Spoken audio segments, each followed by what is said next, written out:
Una, pues ustedes la van a ver, tiene como unas 25 diapositivas, que es el seguimiento infantil, y otra que es la parte introductoria, que es diarrea crónica, que nos sirve para contextualizar, y esa es muy corta, son como unas 10 o 12 diapositivas, y nos sirve para contextualizar qué es lo que, digamos, la parte de las patologías o condiciones que nos afectan y van a tener como síntoma diarrea crónica y pérdida de nutrientes, síndrome de mala absorción, como parte de las condiciones o patologías que está padeciendo el menor o la menor. Luego de dar estas, daría la primera presentación. Nos tomamos un tiempo para hacer nuestro desayuno, como están en casa, pues tenemos un desayuno bueno, como debe ser, y posteriormente daré la segunda presentación, que es bastante corta. Esta vez sí tuve la previsión, por acá los cargos, no los puse aquí, pero los voy a traer, de traerme las revisiones bibliográficas que ya están con las observaciones. Entonces, una vez terminados las dos presentaciones, nos desconectamos, o sea, yo siempre sigo aquí en Zoom, nos desconectamos, voy a escanear las dos que ya están listas para hacer revisión, que es alergia a las proteínas de leche de vaca e intolerancia al gluten, y se las voy a mandar a cada grupo. Les voy a pedir que por favor un representante me mande un WhatsApp. Yo se las envío ya escaneadas y vamos a trabajar entonces con cada uno de los grupos. Primero, ahí tengo el orden y las que recibí. Entonces, cuando el primer grupo que lo haya recibido, hacemos la reunión. El segundo grupo, luego hacemos la reunión, acordamos la hora, hacemos la reunión. Y creo que me daría tiempo para hacer por lo menos una revisión más del grupo que puede ser, ya sea creo que sea primero para el cerebral y luego VIH, y con eso tendría. Una vez terminadas las revisiones, los grupos que están próximos a hacer digamos, hacer su presentación, ya se pueden quedar trabajando también. Si ustedes necesitan sala, les habilito una sala, se quedan ustedes trabajando ahí en los avances o modificaciones, ustedes se ponen ahí de acuerdo para poder trabajar en ellos, y sería como trabajaríamos el viernes. Si mañana continuaría la contingencia y me estuviera todavía en casa, entonces avanzaría yo con uno de los temas, que la parte de diarrea crónica nos serviría de introducción. Recalendarizo, de todos modos voy a recalendarizar porque para mañana tocaría el grupo de lo que me toca, alteraciones alimentarias. Creo que me mandaron los documentos, si mal no estoy, si no yo aquí lo imprimo, me dan chance, lo imprimo, y voy a ver si todavía hoy me daría tiempo de trabajar con este grupo, pero pues si no, en algún momento mañana, si me tenemos que presentar, podríamos coordinar para hacer la revisión también. Como les mencionaba, si mañana están todavía en casa, haría una de las presentaciones que siguen, que es, podría ser síndrome de intestino corto o fibrosis quística, cualquiera de los dos, y ya para la otra semana, pues nos organizamos. Si no es así, y mañana nos permiten o nos dicen que sí van a haber actividades presenciales, iniciaríamos mañana el laboratorio de desnutrición, la parte 1, para lo que yo necesitaría que ustedes llevaran, por favor, ¿se recuerdan el formato que utilizamos para resolución de casos clínicos? Necesitaría que cada quien llevara su formato y trabajaríamos la parte inicial. Del proceso de cuidado nutricional trabajaríamos evaluación, diagnóstico y posiblemente nos quedaríamos en la parte de determinación de requerimientos nutricionales. Ustedes mañana me lo entregan, así como hemos hecho, ustedes todo el grupo lo juntan, me lo entregan, para continuar la siguiente semana, el día miércoles, con la realización de estas partes de los laboratorios. Y así iríamos avanzando para tratar de no atrasar. Ustedes, si tienen algún comentario, si estarían de acuerdo, con quienes no estaría trabajando en los grupos, pues pueden avanzar en sus revisiones o pueden avanzar en algunas actividades que tengan aún pendientes del curso, que todavía posiblemente no han entregado, como puede ser paladar hundido, parálisis cerebral y todo, pues podrían aprovechar para hacer su revisión y empezar a avanzar con eso. Así como, solo como resumen, entonces clases teóricas y mañana comenzaríamos el laboratorio si vamos presencial. La segunda parte la otra semana. Exactamente. Ok, solo eso para que todo el mundo, todos entendamos. Gracias, licenciada. Perfecto. Estamos ahí. Y para que pues los que todavía no han entregado nada de sus revisiones, pues aprovechen hoy.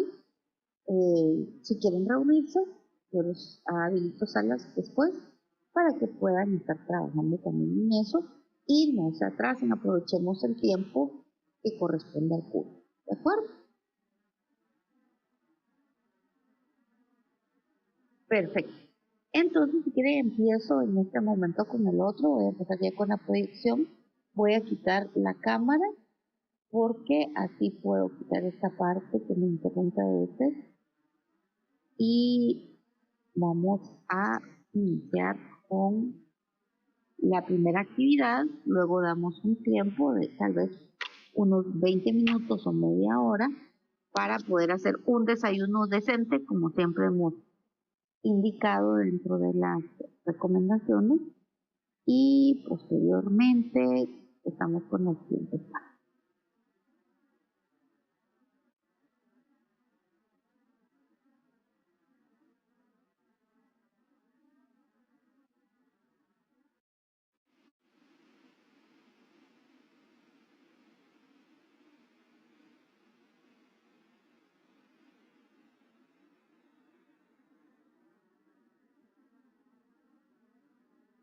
¿Me comentan si pueden ver ya la presentación?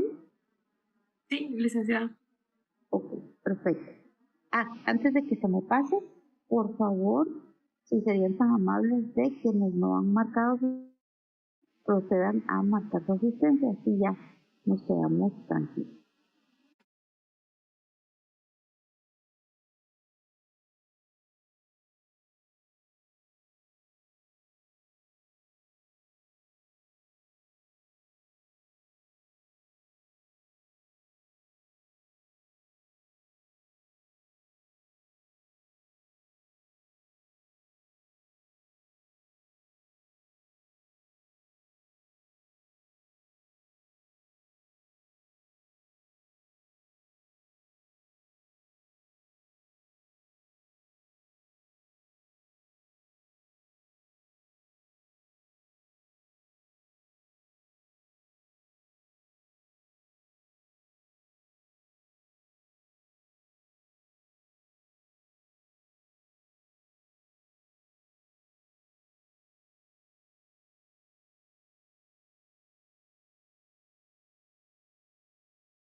Ok, muy bien, vamos a empezar.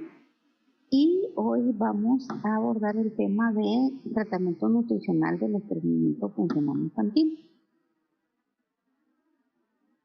Y pues quiero empezar comentándoles que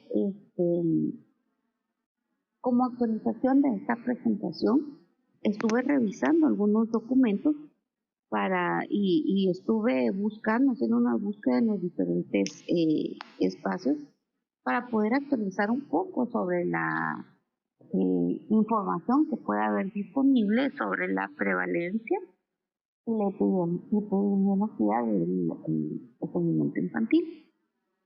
pero pues la verdad no tenemos mucho todavía disponible, por lo que les presento en primera instancia documentos que son un poquito ya viejitos. Este es del Journal de Gastroenterología, es del año 2016 y que indica que nos da más o menos alguna información.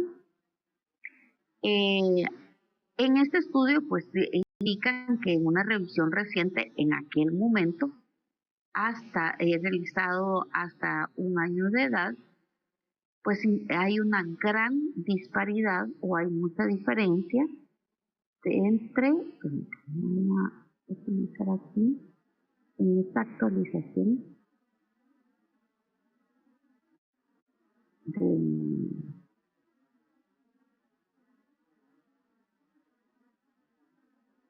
a ver, voy a buscar en esta actualización, dice que cambiaron algunas cosas y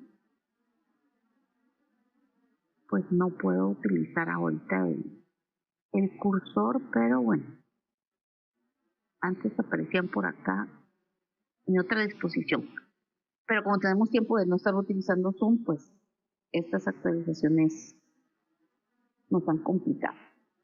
Pero aquí en la primera parte donde aparece esta sección donde está lo de la revisión, nos indica que hay una gran disparidad de los diferentes motivos de consulta que tienen los padres hacia los pediatras.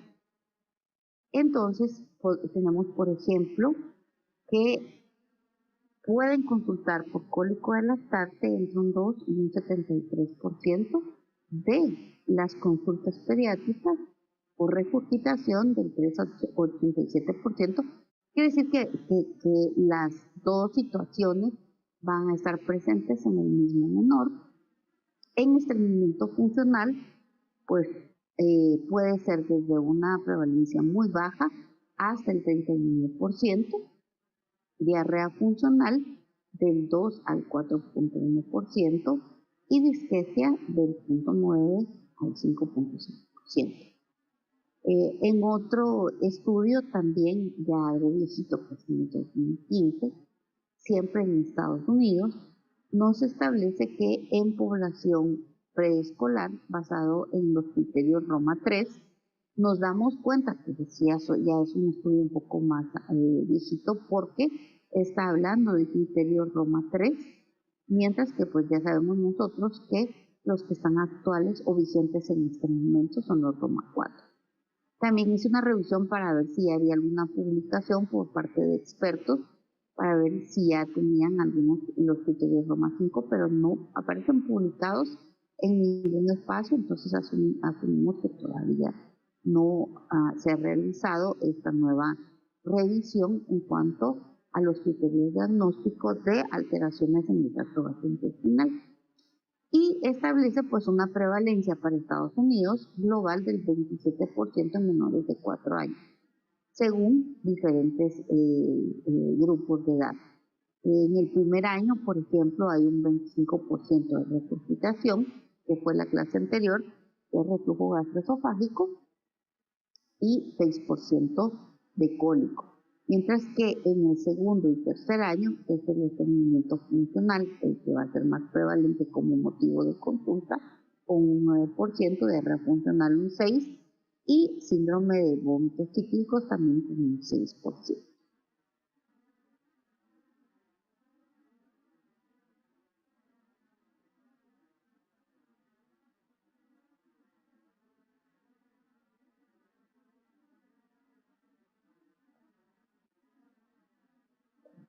Sí, ya me apareció la barrita. Permítanme que le voy a dar un beso así. Y continuamos. Siempre hablando de epidemiología en cuanto a prevalencia,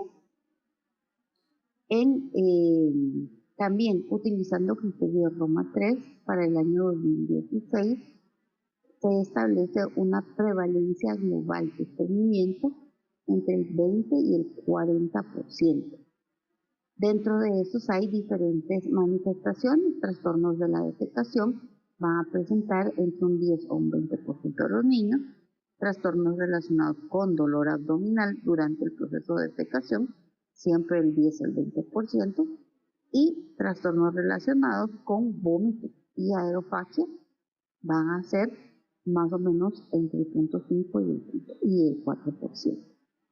Tenemos situaciones documentadas en las cuales en el lactante, principalmente el proceso de expulsión de heces es tan complejo, genera, digamos, una posición en el cual en el lactante compresiona el estómago también, y como al haber esa inmadurez del esfínter esofágico inferior, pues en el mismo momento o muy cercano a que se está defecando se producen vómitos también, pero es principalmente por la presión que se está haciendo.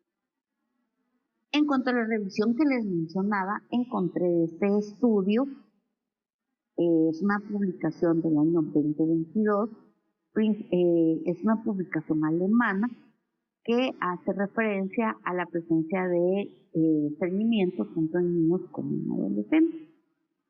Y establece pues que en cuanto a la frecuencia, el estreñimiento va a ser una de las, digamos,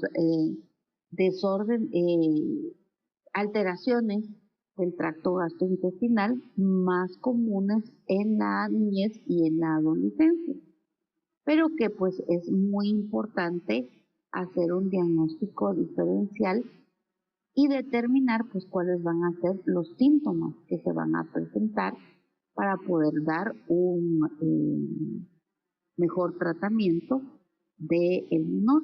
Y otra de las cosas que mencionan dentro de este documento es también la relación, y esa la vemos un poco más estudiada si ustedes hacen una revisión en las diferentes bases de datos, que está relacionado ahora más con incontinencia urinaria y escape, ¿verdad?, de contenido de la vejiga nocturna.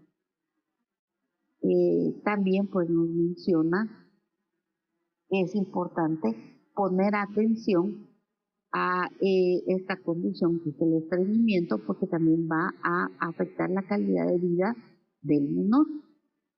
Siempre en este estudio en Alemania se utilizó participaron o fueron seleccionados para que participaran 1.206 niños, y la media de la edad fue de 5.7 años, y encontraron casi el 7% de estreñimiento dentro de este grupo. También es importante mencionar, y por eso es muy relevante que la atención de este problema se haga desde la edad pediátrica, porque pues estos problemas pueden iniciar desde muy temprano en la infancia, pero pues hay un alto riesgo de la cronificación de la situación. Entonces ahí es donde vemos que si no se hacen las correcciones que vamos a ver más adelante en cuanto al estilo de vida y alimentación, vamos a tener adultos que van a tener siempre estreñimiento. En este mismo documento, pues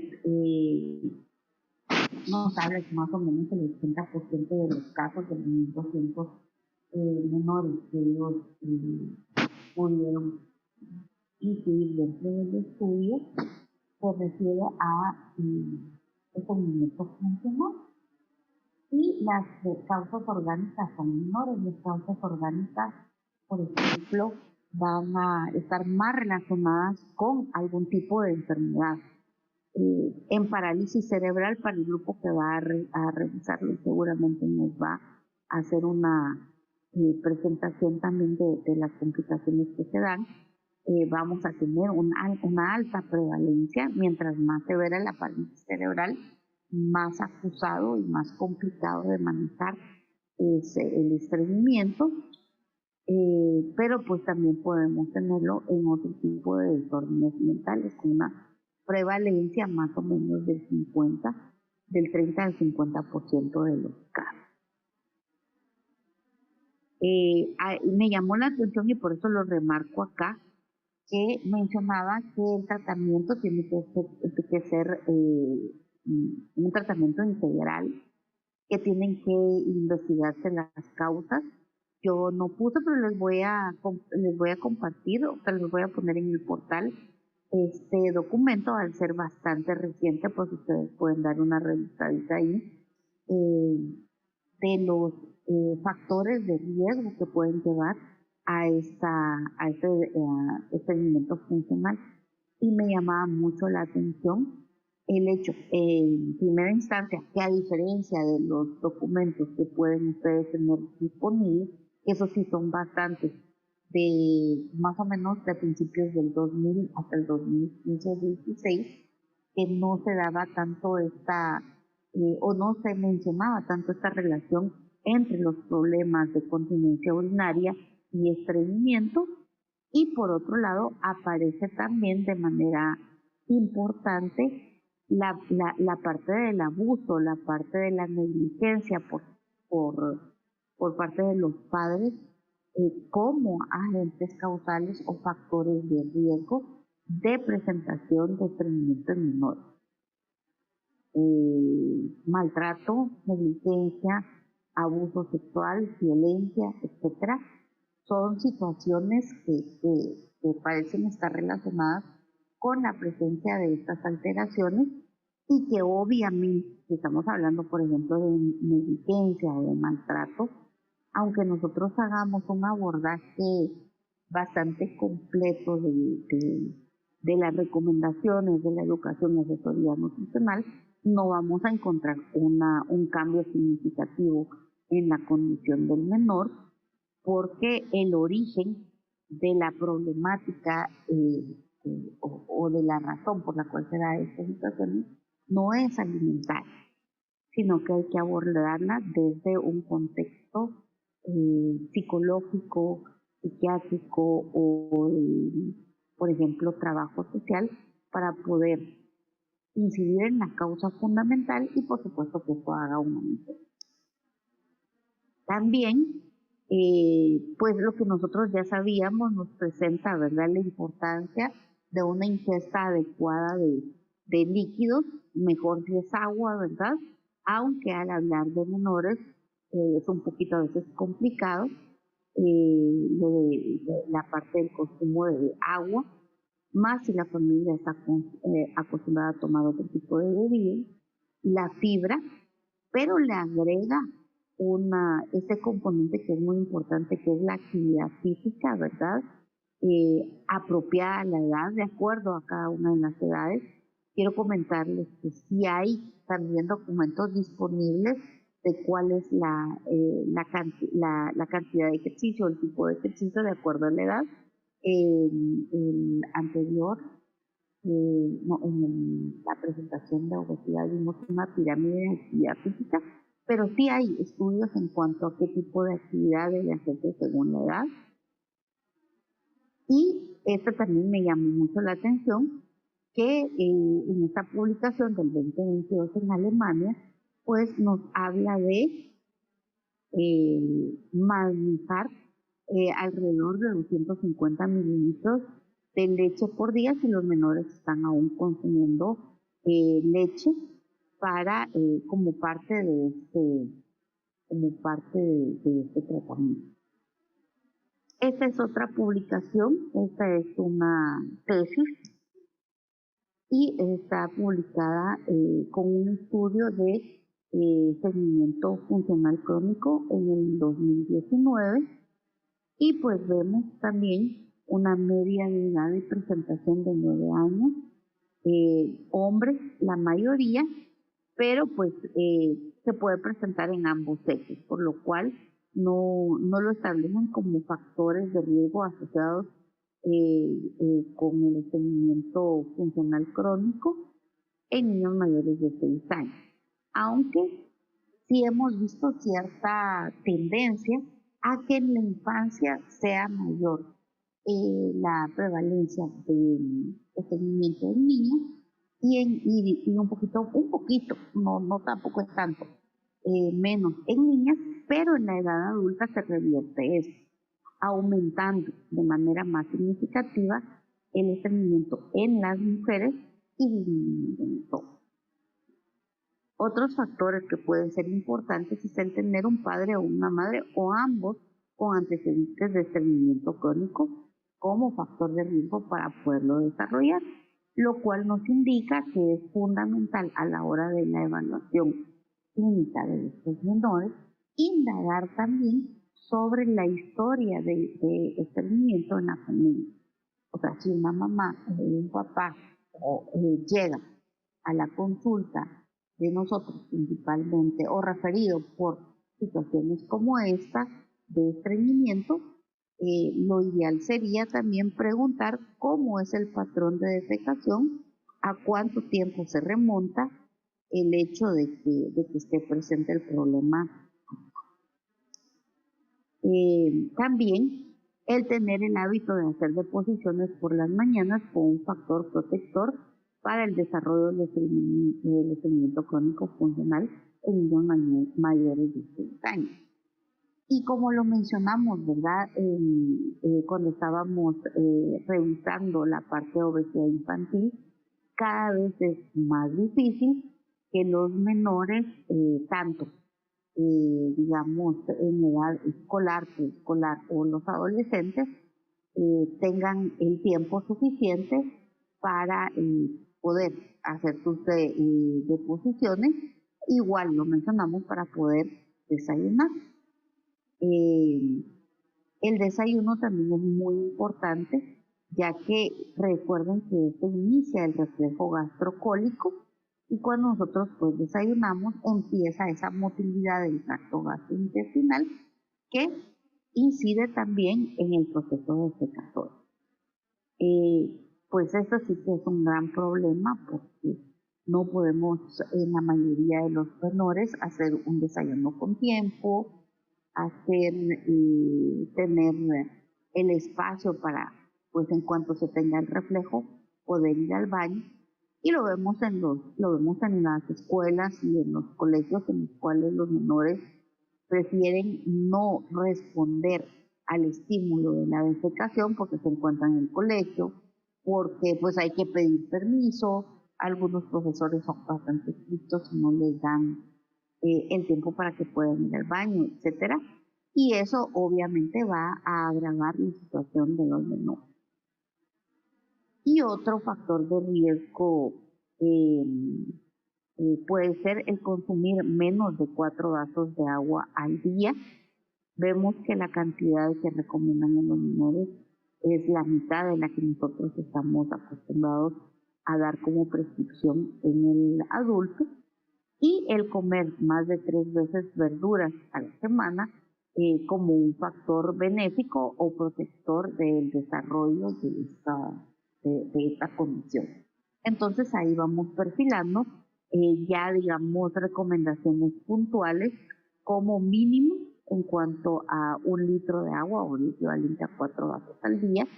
Y pues sabemos que el consumo de verduras, nosotros como nutricionistas y seguro ustedes consumen una cantidad de verduras adecuadas, pero recordemos que pues la familia o las poblaciones guatemaltecas a veces tienen una frecuencia de consumo de vegetales un poco baja, pero este podría ser, por ejemplo, nuestro mínimo o un objetivo mínimo en el cambio de los hábitos alimentarios iniciales y posteriormente irlo aumentando a 1 diario. Y por último tenemos este otro estudio. Esta es una publicación del 2023 sobre síntomas de estreñimiento funcional y los métodos de alimentación, que me pareció también interesante porque hemos visto pues estas nuevas tendencias. Ustedes seguramente fueron de la alimentación complementaria en papilla, pero bueno, ahora tenemos otras,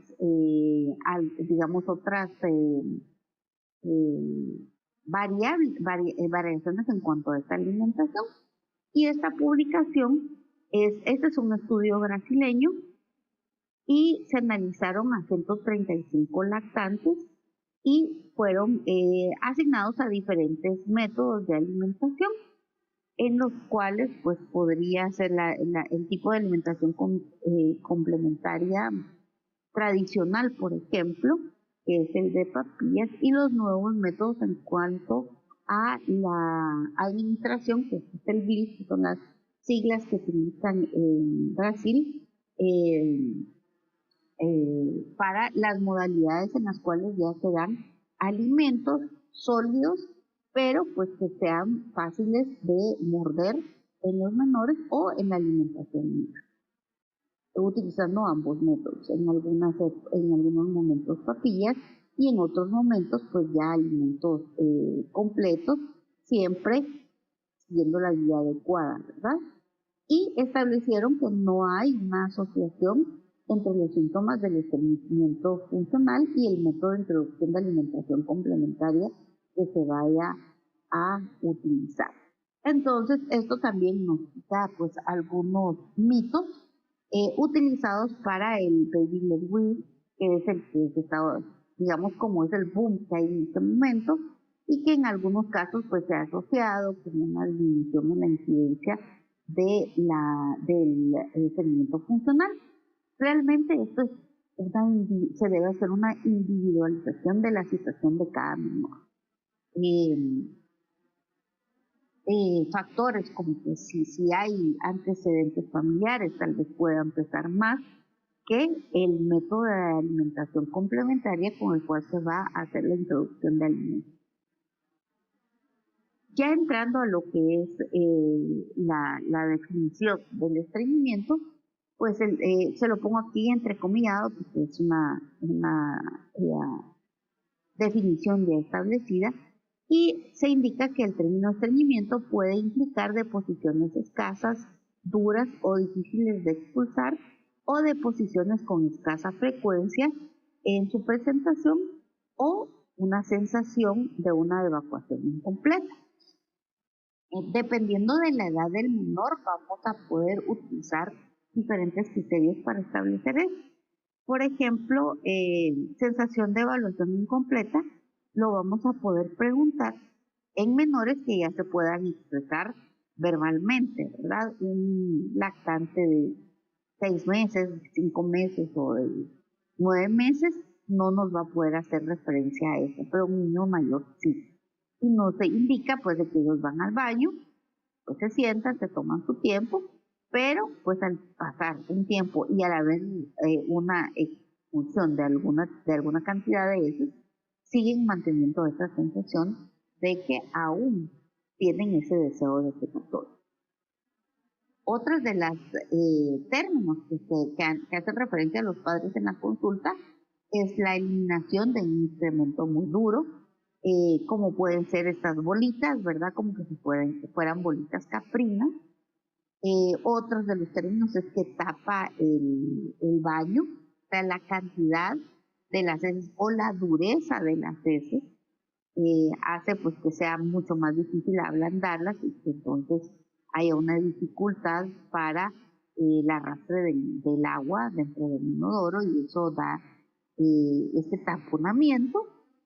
Puede ser también la presencia de menos de 3 evacuaciones por semana y una evacuación dolorosa acompañada de llanto o de retención fetal. Entonces vemos al lactante o al preescolar que cuando se tiene que sentar en el baño empieza a llorar, o cuando está en el proceso, en el momento de la expulsión de las heces por el ano, está también llorando, y puede entonces este llanto o este dolor provocar que de repente dejen de defecar, entonces que se quieran levantar del inodoro, por ejemplo, o que los padres que ayudan con ciertos ejercicios o manipulaciones a la expulsión de las heces en el lactante de pronto vean que el proceso está interrumpido. Hay 3 componentes muy importantes en cuanto al tránsito intestinal. Tenemos en primera instancia que el tiempo del tránsito varía con la edad. Entonces, durante el primer trimestre de vida, más o menos este tránsito va a tener una duración de unas 8.5 horas, mientras que ya en preescolares y puberes o adolescentes tempranos, esto puede durar hasta 26 horas. Por eso puede en algunos menores ser normal que pues haya días defecan y puede ser que el día siguiente no, puede ser que pasen estas 26 horas, eso implica un día sí, un proceso de defecación, y estén establecidos un día sí, un día no, por ejemplo. O los que hacen del 2 todos los días. Y otra situación importante es que el control de esfínteres es diferente según los diversos grupos humanos. Aquí en Guatemala, por ejemplo, es muy frecuente que se trate de adelantar o realizar una maduración más temprana de los esfínteres y del proceso defecatorio. Por ejemplo, nosotros vemos en los colegios o en las guarderías que las mamás llegan ahí a la sesión y dicen, sí, mi nene ya o mi nena ya va a empezar a venir a la guardería o venir al preescolar, pero no hay ningún problema porque ella o él desde el año y medio o pasadito, a veces antes, ya identifica perfectamente y entonces pide ir al baño y no necesita utilizar pañales. Mientras que pues vemos que en otros países, por ejemplo en Europa, permiten que este proceso sea más largo. Y esto puede ser que los niños a los 2 años, 2 años y medio, continúen aún utilizando pañales. El momento ideal o la maduración del control de los esfínteres se da más o menos entre los 2 años y 2 años y medio, que sería cuando, digamos, se puede hacer esa transición de quitar el pañal sin mayor complicaciones y se ha asociado a menor frecuencia de estreñimiento, tanto en la infancia como en la vida adulta. Y pues aquí pues les puedo dar algunos ejemplos. En pacientes, una mamá con 2 experiencias diferentes con sus hijos. El hijo mayor, esta mamá tenía que por su trabajo salir y hacer varios viajes fuera de Guatemala con alguna frecuencia, y entonces tenía su niño mayor que lo dejaban al cuidado de la abuelita, que la abuelita pues tenía más ese concepto de que había que controlar los esfínteres de manera temprana. Entonces en uno de estos viajes la madre cuenta de que el menor lo deja un poquito antes de los 2 años y la abuelita decide iniciar el entrenamiento para ir al baño. Lo dejaba, digamos, solo como era niño, con su calzoncillo, por ejemplo, y su pantaloncito, y pues el menor en varias ocasiones mojó su pantalón y su ropa interior con pipí, y en menos ocasiones, pero siempre estuvo presente que pues no haya controlado sus esfínteres y también no le dio tiempo de ir al baño.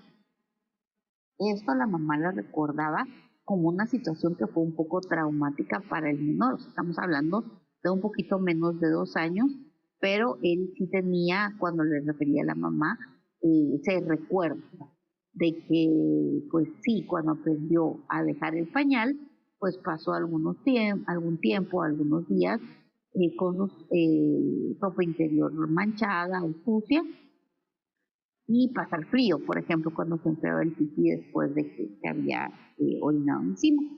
Situación que les digo, pues no es una cuestión así que diga, esto ha marcado la diferencia de la vida en el menor, pero pues sí lo recuerda. Y a esa edad digamos, los recuerdos no están presentes. Los niños empiezan a tener mucha más conciencia y asociar sus recuerdos a partir, por ejemplo, de los 4 años.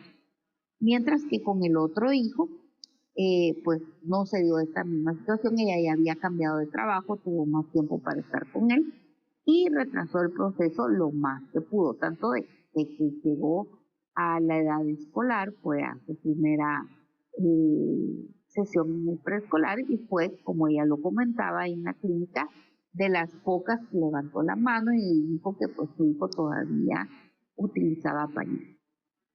Ya escolarizado, cuando ya llegó el momento, porque hay algunos colegios, es muy interesante, guarderías, que tienen programado según su edad, la edad de los menores, digamos la semana de dejar el pañal.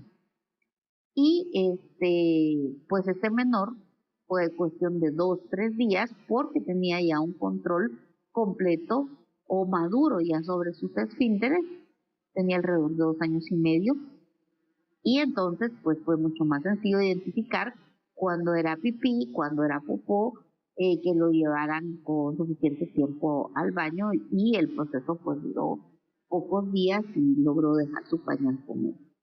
Pero como les digo, pues está asociado a esa madurez que se da más o menos entre los 2 o 2 años y medio.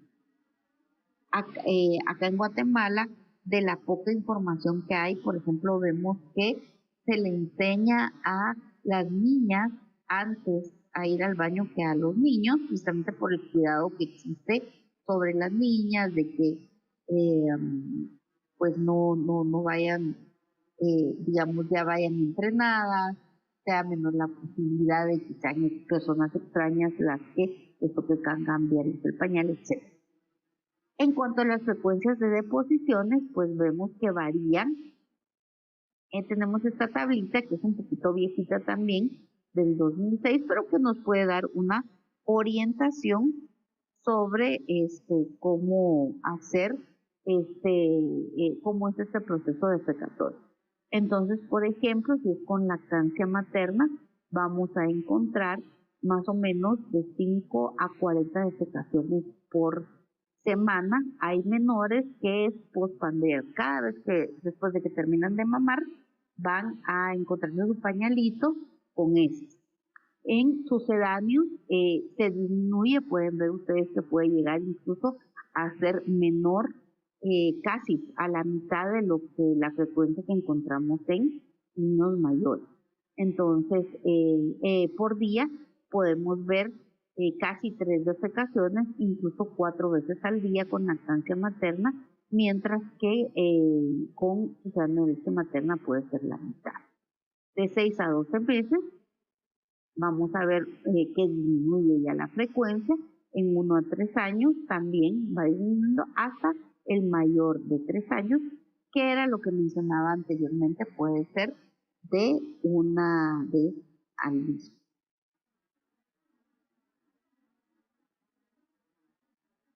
Les voy a pedir solo un minuto porque tengo que llamar a la garita, y mientras tanto pues pueden traer otro de lechita, café o todo, solamente un minuto les voy a dar.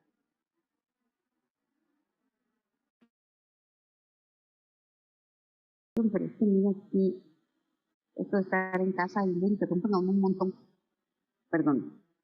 En cuanto a signos y síntomas, pues vamos a encontrar variedad y estar al pendientes, por ejemplo, de una disminución en la frecuencia de las deposiciones, por ejemplo, distensión y dolor abdominal, disminución en el apetito y poca ganancia de peso. Esto es muy importante. Conforme va avanzando los días conforme van avanzando los días en los cuales se ha presentado el estreñimiento, va a ir disminuyendo el apetito. Entonces tenemos, por ejemplo, que el menor, hoy es miércoles, el menor hizo una defecación hoy en una cantidad importante. Ustedes van a ver que su circunferencia abdominal disminuye, que no hay tanta disfunción abdominal, y pues el bebé se siente, o el menor se siente tranquilo porque hoy fue al baño e hizo. Pero como tiene el problema de estreñimiento funcional, entonces hoy va a comer bien, va a aceptar todo lo que se le dé. Mañana, por ejemplo, el día jueves, puede ser que siga comiendo una cantidad adecuada, pero ya el jueves no fue al baño. El día viernes ha continuado sin ir al baño, y ya ustedes van a poder observar, o los padres van a poder observar, una disminución en cuanto a la ingesta de alimentos, que se va a mantener un poco más baja hasta que vuelva nuevamente a defecar y vuelva a tener una mayor apetito y una mayor ingesta alimentaria. Esto puede provocar una ganancia inadecuada de peso porque puede haber una subingesta de energía y nutrientes que este menor va a necesitar de acuerdo a cada cuánto tiempo se presenten las deposiciones. Tenemos menores que pues hacen deposiciones cada 3 o 4 días, entonces vamos a ver más complicado la ingesta alimentaria. Pueden presentarse también movimientos extraños. Estos movimientos extraños se refieren a posiciones en las cuales, digamos, habitualmente no están los niños, como por ejemplo caminar de puntillas. Entonces, al caminar así como con las puntitas de los pies, eso hace que se contraigan los músculos asociados a la defecación, el esfínter esofágico inferior, los músculos del suelo pélvico, y entonces está inhibiendo en ese momento el reflejo defecatorio. Algunos padres dicen, ay no, es que como que va a ser balletista o le gusta caminar en puntillas o ya tiene esa digamos, predisposición hacia la danza o algo por el estilo, pero lo que son movimientos que hay que estar al pendiente, o por ejemplo que se escondan. Un niño de 1 a 3 años que todavía no ha llegado a, digamos, a manejar sus esfínteres y a no utilizar el pañal, pues de repente está caminando, está jugando y pum, le dan ganas de hacer del 2 y se detiene un poquito, se medio agacha un poquito y expulsa las heces y luego sigue jugando como que sin nada. Y los adultos pues nos damos cuenta que ya se hizo del 2 por el olor, por la carga en el pañal, etcétera, ¿verdad?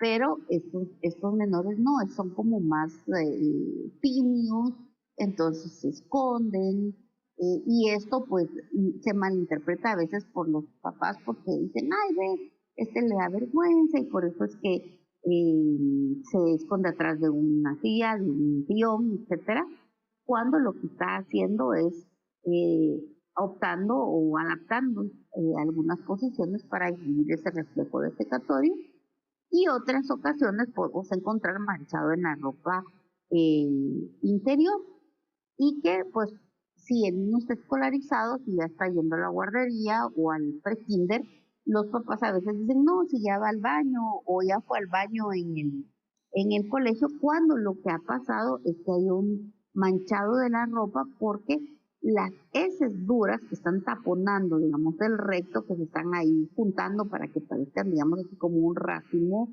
de bolitas, están ubicadas en el recto. Y hay una cantidad de heces que vienen más líquidas, que logran escurrirse dentro de los espacios que están ocupando estas heces duras, y que pues hay un poco de pérdida, eso se llama encopresis, y que pues hace este manchado en la ropa interior, pero no es que ya haya defecado, sino que está presente esa encopresis, que es esa cantidad de heces que se cuelan, digamos, dentro o pasan a la par de estas que están nuevas. En cuanto a lactantes que están alimentados con lactancia materna, pues las deposiciones son cada 3, son cuando se presentan deposiciones cada 3 o 4 días, ahí es una consulta para ir al pediatra y hay que descartar alguna causa orgánica de por qué se están dando estas deposiciones tan esporádicamente. Mientras que en el lactante, que es alimentado con sucedáneo de leche materna, lo que se recomienda es, en primera instancia, determinar que el aporte nutricional es el correcto. De repente están subalimentados. Lo vemos también en los adultos. Por ejemplo, cuando el adulto decide, digamos, que quiere bajar de peso, mejorar las condiciones porque tiene una patología asociada, y nosotros hacemos una restricción alimentaria, vamos a ver que el número de defecaciones va a disminuir. Lo mismo pasa con el lactante si no está bien alimentado. También hay que revisar si se está preparando el sucedáneo de leche materna de una forma adecuada, para que mantenga esa densidad de 0.7, ¿verdad? Entonces, cuando a veces está muy concentrada, vemos una disminución porque hay menos agua disponible y pues por consiguiente también hay mayor probabilidad de, según el tipo de grasas que utiliza el sucedáneo, pues que se formen estos jabones que son insolubles y que hace pues, que se presente este estreñimiento. También debemos revisar el tipo de sucedáneo que se está administrando. Y en la alimentación complementaria, pues se deben agregar frutas y vegetales en cualquiera de los métodos que ya vimos que no hace una diferencia significativa, sino que es en lo que los papás estén de acuerdo o quieran intentar con una adecuada asesoría, y revisar pues si ya la tienen la edad adecuada para agregar cereales en mayor cantidad para que se dé un mejor aporte de fibra.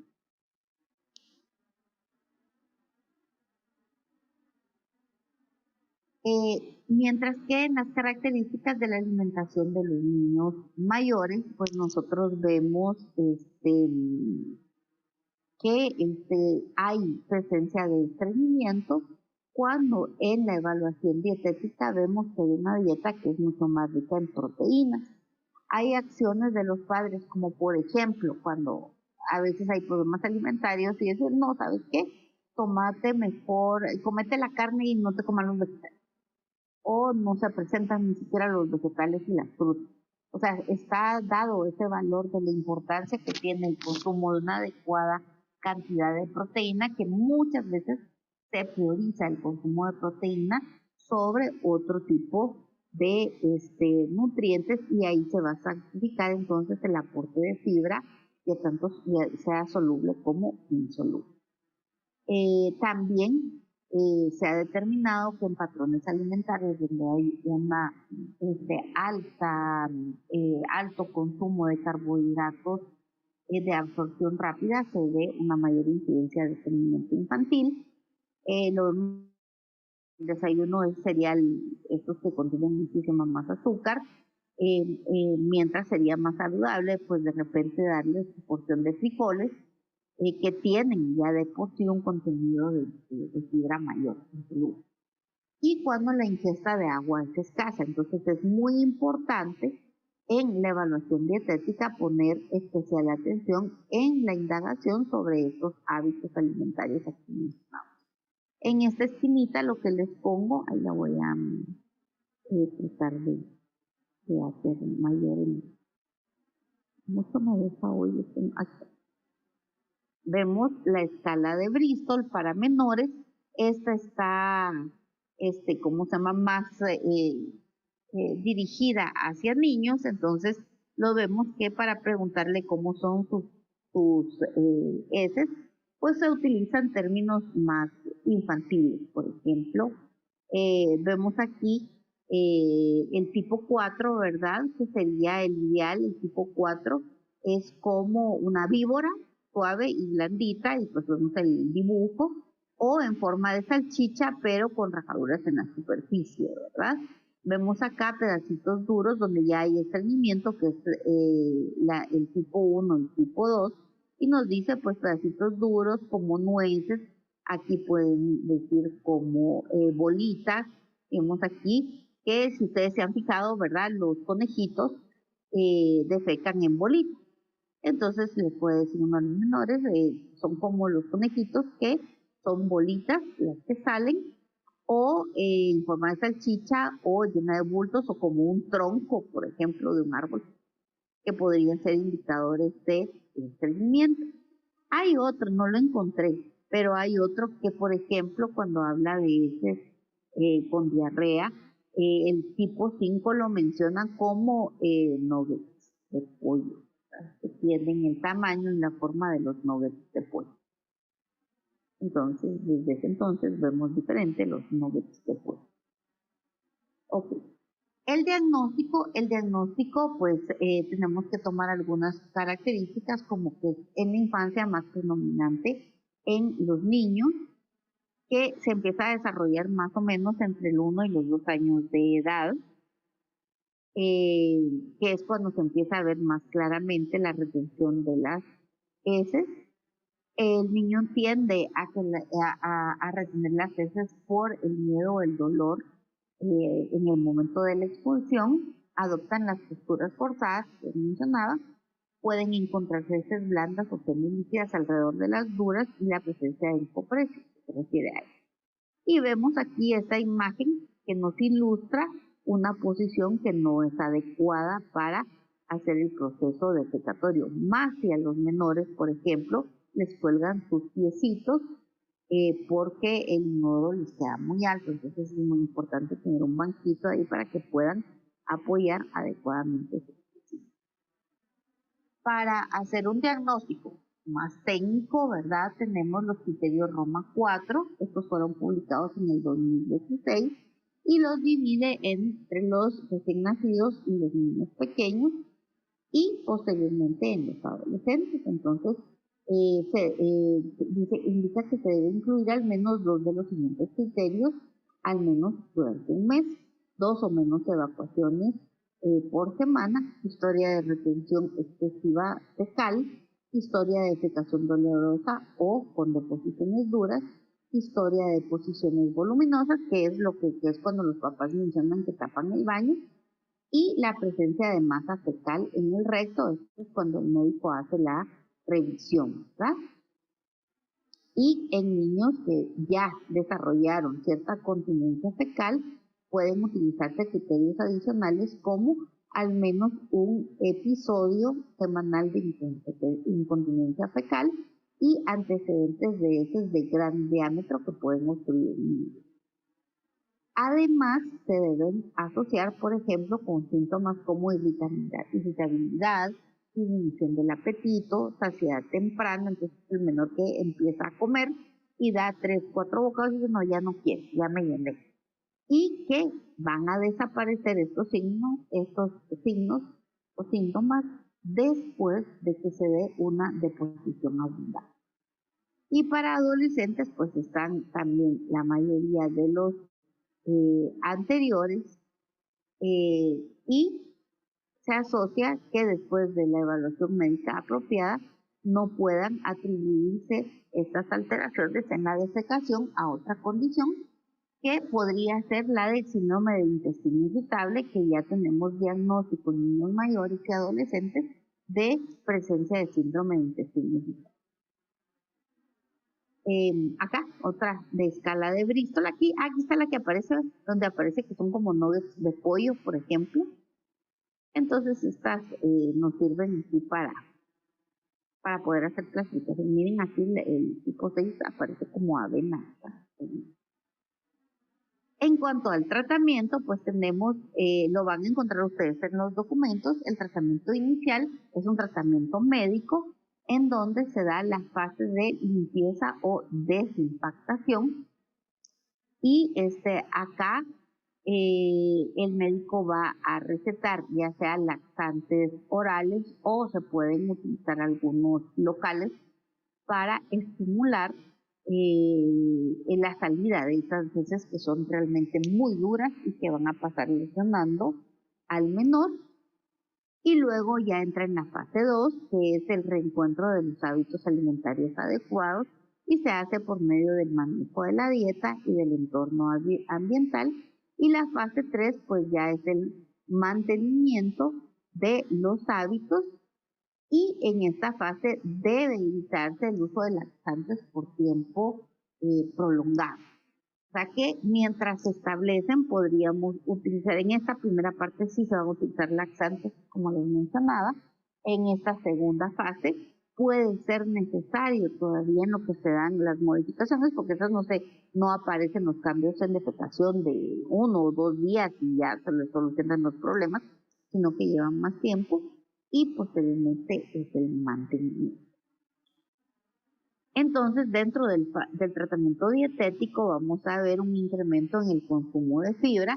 Recordemos que debe haber una proporción adecuada entre fibra soluble e insoluble. Entonces debemos tener ahí nuestras, material para poder explicar a los padres cuáles son los alimentos que contienen fibra y y el tipo de fibra y cuál es la proporción que se debe consumir. Incremento en el consumo de agua, Y aquí le podríamos agregar regulación en cuanto al consumo de leche, y todo esto marcado dentro del entorno de una dieta saludable. Acá puedo compartirles algunas historias, por ejemplo, de pacientes que cuando consumían leche en polvo, por ejemplo, porque ahí hay mucho más error a la hora de hacer la preparación de la leche. Cuando ustedes siguen las instrucciones que dice la bolsa, por ejemplo, de un pinito o de un nido, si siguen al pie de las letras, la leche queda como un poco ralita, no tiene ese sabor tan dulce, entonces a los papás o a los mismos niños no les gusta mucho. Entonces, por ejemplo, vienen y ¡pum!, les meten una medida más. Al meterle una medida más, se ve así como más espesita, tiene ese sabor más dulce, pero estamos modificando la proporción. Entonces van a tener más calorías, más componentes que puedan producir el estreñimiento en menor volumen, porque estamos concentrando. Y pues hay menores todavía que ya en la edad preescolar y escolar, la bebida acompañante de las comidas principales es leche. Entonces, le sirven su cena, por ejemplo, y a la par está el vasito de leche. Le ponen su desayuno y a la par el vasito de leche. Y algunos todavía toman biberones o continúan con lactancia materna. Entonces, el consumo de leche es alto. Con la lactancia materna pues no podríamos tener mayor problema, pero sí debemos revisar en qué otros tiempos de comida se está utilizando leche de vaca y ver si se puede sustituir en estos casos por leche si el bebé tiene un crecimiento adecuado. Y vemos aquí en la imagen, ustedes pueden ver que estos son herramientas que nosotros son bien útiles, y digamos estas imágenes es de Canva, ¿verdad? Que ustedes la pueden agarrar y adaptarla a una hoja donde ustedes estén mencionando ahí, digamos, qué medidas van a aconsejar a los papás. Digamos, la posición correcta, los menores deben tener su banquito para que sus piernas estén en un ángulo muy parecido al de 90 grados, pero puede ser un poquito más cerrado, y que se inclinen un poco hacia adelante para que el paso de las heces por el recto pueda ser mucho más fácil y menos doloroso para el niño. En cuanto a la cantidad de fibra, pues no existe una cantidad ideal. Hay diferentes propuestas, por ejemplo, la Asociación Americana de Pediatría recomienda que en niños mayores de 1 año sean 0.5 gramos por kilogramo de peso, y entre 3 y 19 años más o menos de 6 a 34 gramos de fibra sería pues lo adecuado. Entonces ustedes multiplican 0.5 por lo que está pesando el menor y revisan que esté dentro de estos parámetros adecuados. También hay una recomendación, siempre es americana, del aporte por cada 1000 calorías. Esto es bastante frecuente. En adultos o en adolescentes se multiplica, y como los adolescentes comen en Estados Unidos como 2000 calorías, entonces lo mueven a 28 gramos al día, que es el equivalente a 14 gramos por cada 1000 calorías. También la Fundación de Salud, siempre Estados Unidos, entre 3 a 8 años, indica que la cantidad mínima se calcula según los años de edad más 5. Entonces, si el menor tiene 5 años, se le agrega esos 5 años más 5 gramos. Entonces, la cantidad al día sería de 10 gramos de fibra. O si tiene 10, entonces sería 10 más 5, 15 gramos de fibra. Y así se va calculando, depende de la edad. Y pues si hay algunas advertencias, por ejemplo, que ingestas que sobrepasan los 30 o 35 gramos en adolescentes al día pueden interferir en la absorción de minerales, y hay que tomar consideración de eso. Y abajito le puse las de Academias de Ciencias también de Estados Unidos, que nos dan fibra de gramos de fibra al día en total, según la edad de cada menor, que también nos puede servir. Entonces, hay diferentes métodos para calcular. En cuanto al efecto de la fibra, pues se presenta un aumento en el volumen fecal, en la frecuencia defecativa y el reblandecimiento de las heces.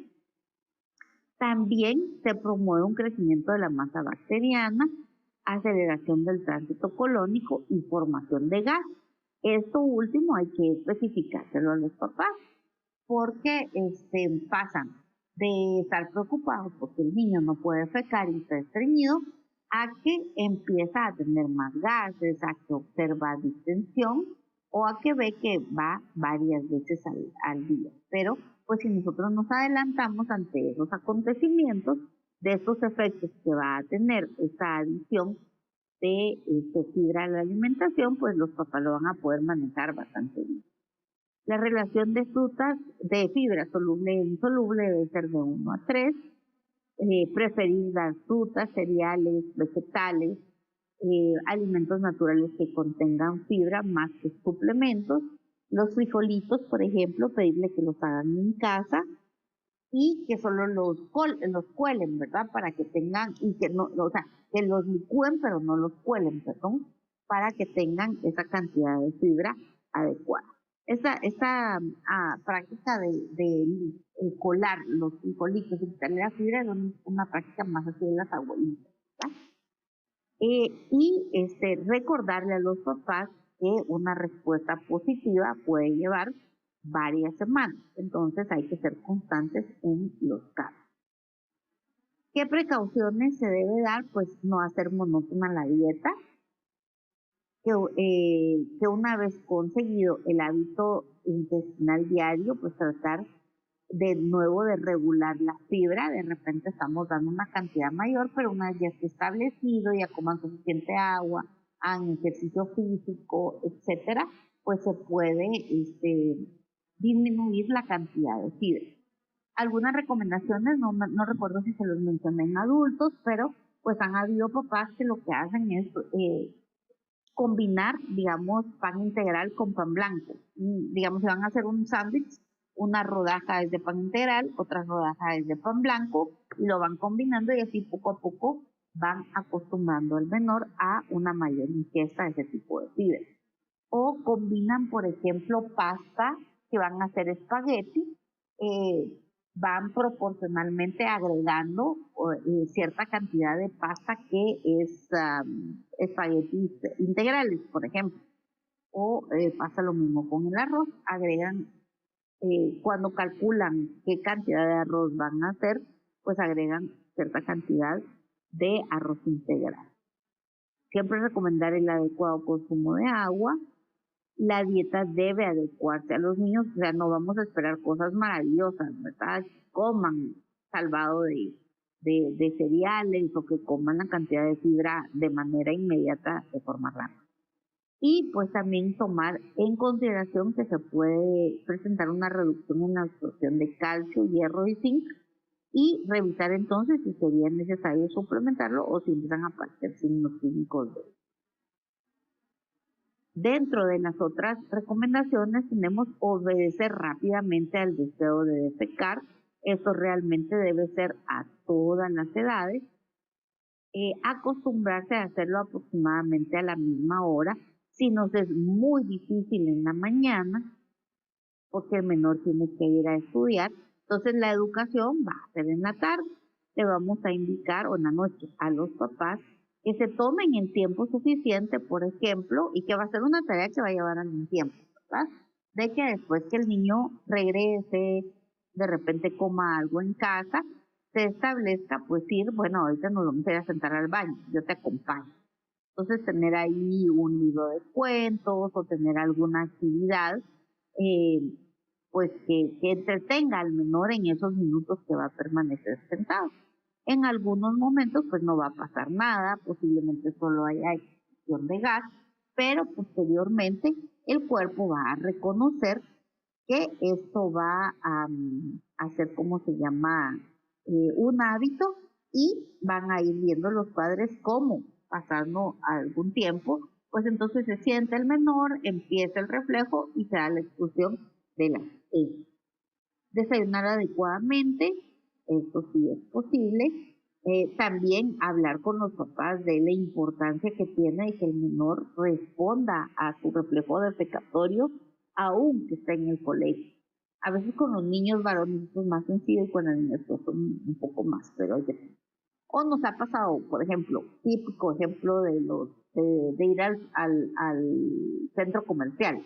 Entonces las mamás se ponen así que no me gusta, los baños no están lo suficiente limpios y todo, y la niña o niño empieza a quiere ir al baño y no, aguántate hasta que lleguemos a la casa.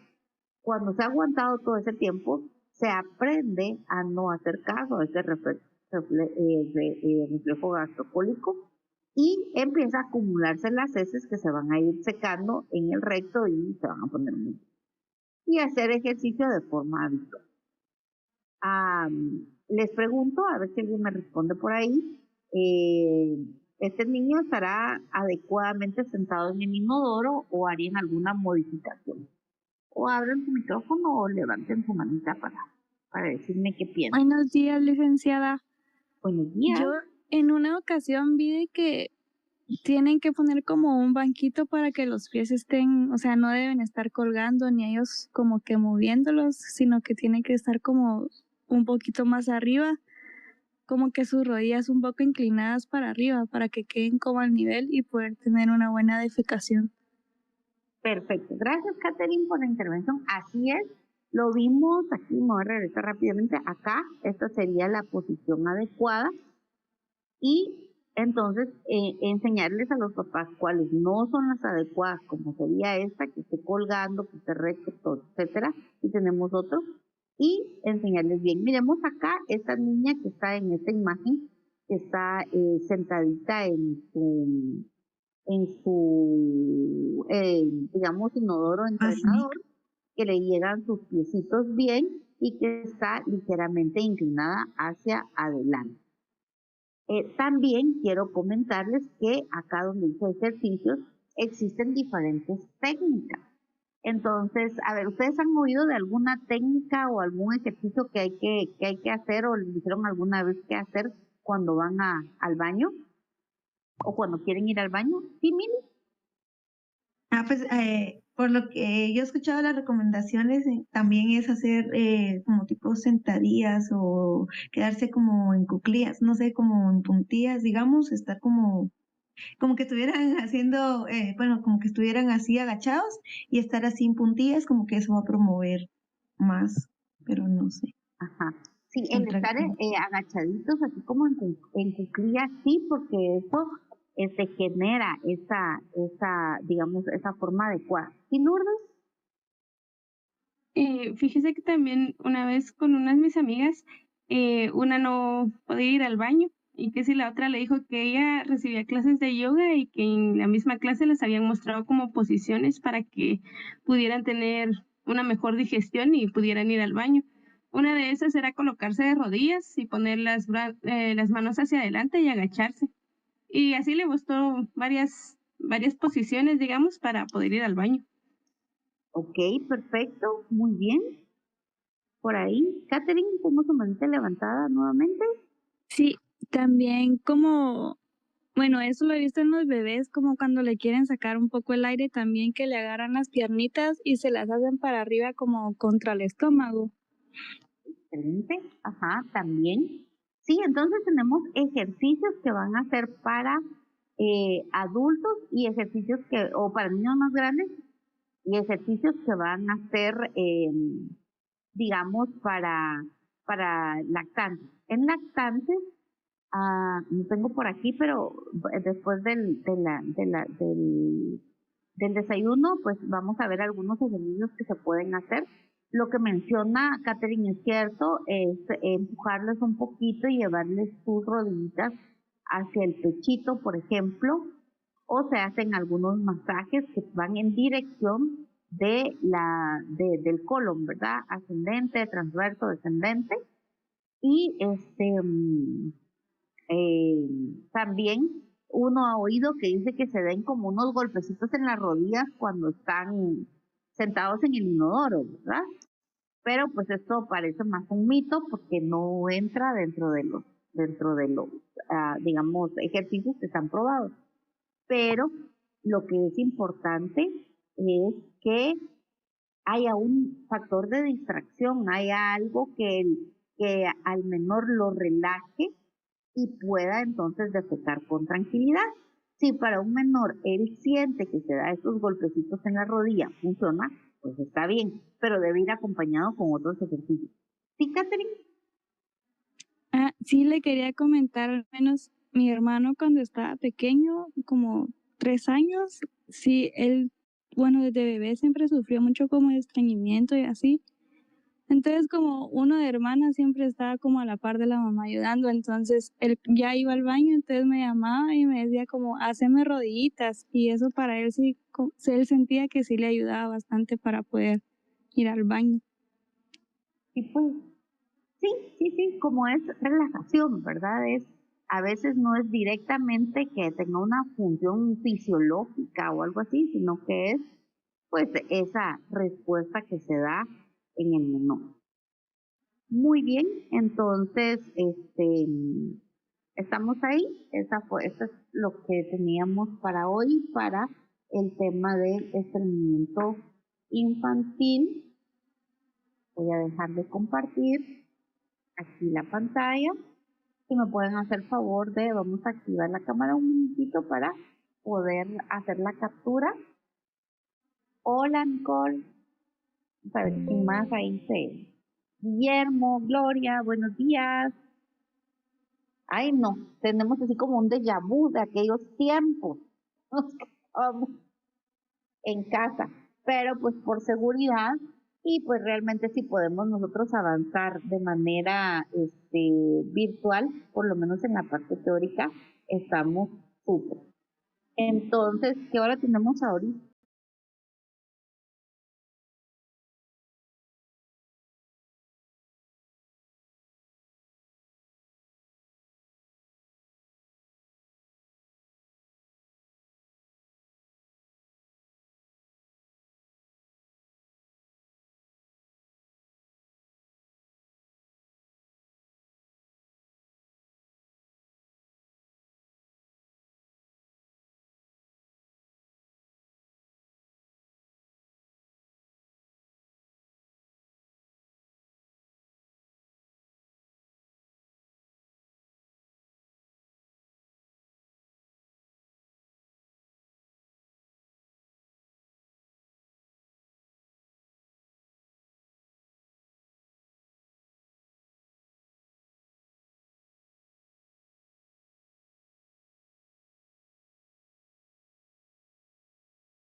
Hola, hola, ya estamos aquí. Creo que ahora sí ya casi estamos todos, pero falta una o dos personas.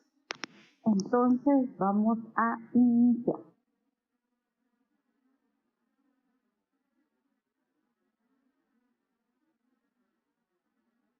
Muy bien. Como les mencionaba al inicio, esta es una presentación bastante cortita que lo que hace es, bueno, puntualizar en pues una condición que se llama diarrea crónica, que puede presentarse en la edad pediátrica. Igual puede presentarse en adultos, pero se da cuando, por ejemplo, tenemos un síndrome de intestino corto o pues tenemos algún problema que no es tratado adecuadamente en la edad adulta, como puede ser la enfermedad de Crohn. Recordemos que la enfermedad de Crohn es en adultos, o sea, su presentación es principalmente en adultos, es subtropical, pero pues que son condiciones que no son específicamente para pues grupos étnicos como los de nosotros. Sí, por supuesto que sí hay pacientes con estas enfermedades en adultos guatemaltecos, pero digamos que la frecuencia en que se dan no es tan grande como en otros grupos.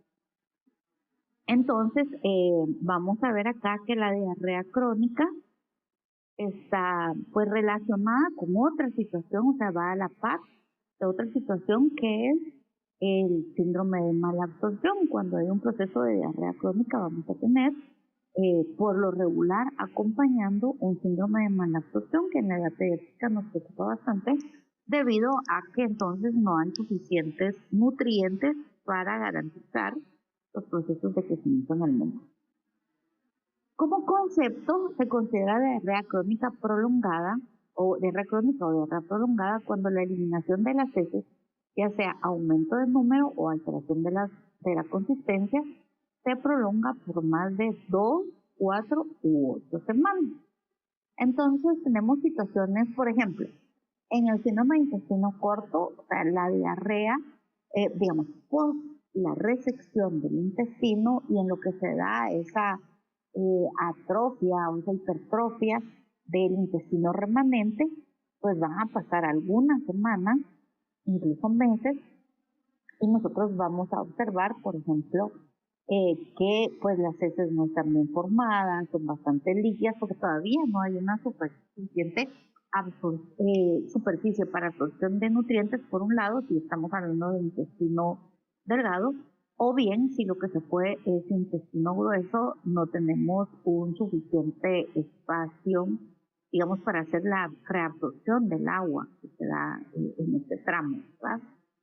Pero también lo podemos ver, por ejemplo, en pacientes con VIH, ya sea VIH avanzado o cuando en etapas previas, todavía con un recuento de 4 más o menos aceptable, pues aparece alguna infección oportunista a nivel del tracto gastrointestinal.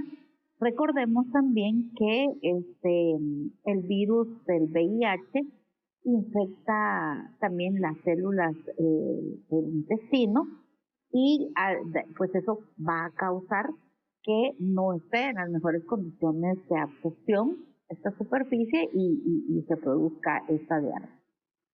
Pues en niños pues puede ser secundario pues a varias situaciones, o hay algunas que son fisiológicas pero que van a resolver más fácilmente. Cuando hablamos de pediatría y que no tengamos una patología ya bien determinada asociada de por qué se está dando esta diarrea crónica, lo vamos a ver, digamos, en niños menores de 2 años, o bien en mayores cuando pues hay una patología de base que la pueda producir. ¿Cómo la identificamos? Pues realmente es cuando ya el papá, la mamá o quien esté a cargo de este menor, la abuelita, abuelito, nos indica pues que efectivamente ya hace varias semanas que se está produciendo o que se tiene una diarrea ya establecida. O a veces lo vemos en la consulta, ¿verdad? Llega el menor a su consulta, digamos, hubiera venido, bueno, viene hoy, que estamos 18, estamos, ¿verdad? Hoy es, no, 19 de marzo, y lo recibimos en la consulta y nos menciona la mamá que tiene diarrea, pues que tampoco es tan voluminosa, que las heces no son necesariamente completamente líquidas, pero que sí tienen una alteración, que hay 3, 4 deposiciones al día, etcétera. Y imaginen que entonces les dejamos una consulta dentro de un mes, les damos todas las indicaciones para tratar de resolverla, pero pues llega por ahí por el 19 de abril y nos vuelve a indicar pues que esta situación sigue ocurriendo. Entonces ahí estamos ya frente a un proceso de una diarrea crónica. Les mencioné alguna vez en clase que pues para acá en Guatemala, desde el punto de vista epidemiológico o desde el punto de vista de salud pública, pues se ha desarrollado también otro concepto que es esos periodos permanentes, o sea, y cíclicos, en los cuales los menores se mantienen con diarrea, los menores que están en unas condiciones de vulnerabilidad, ¿verdad? Económica, social, de cuidado, etcétera. Y que, por ejemplo, tienen una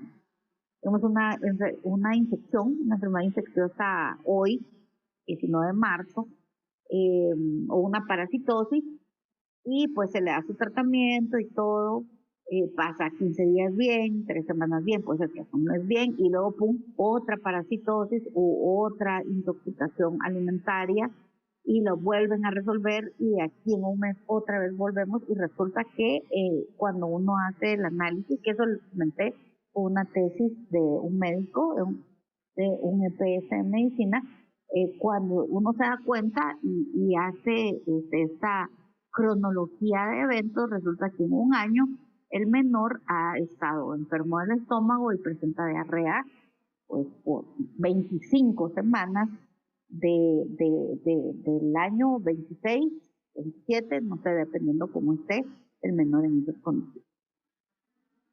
Entonces, pues espero este concepto es más, digamos, de salud pública o epidemiológica. ¿Cuáles pueden ser las razones por las cuales se desarrolle una diarrea crónica? Una de ellas puede ser una disminución anatómica de la superficie de absorción.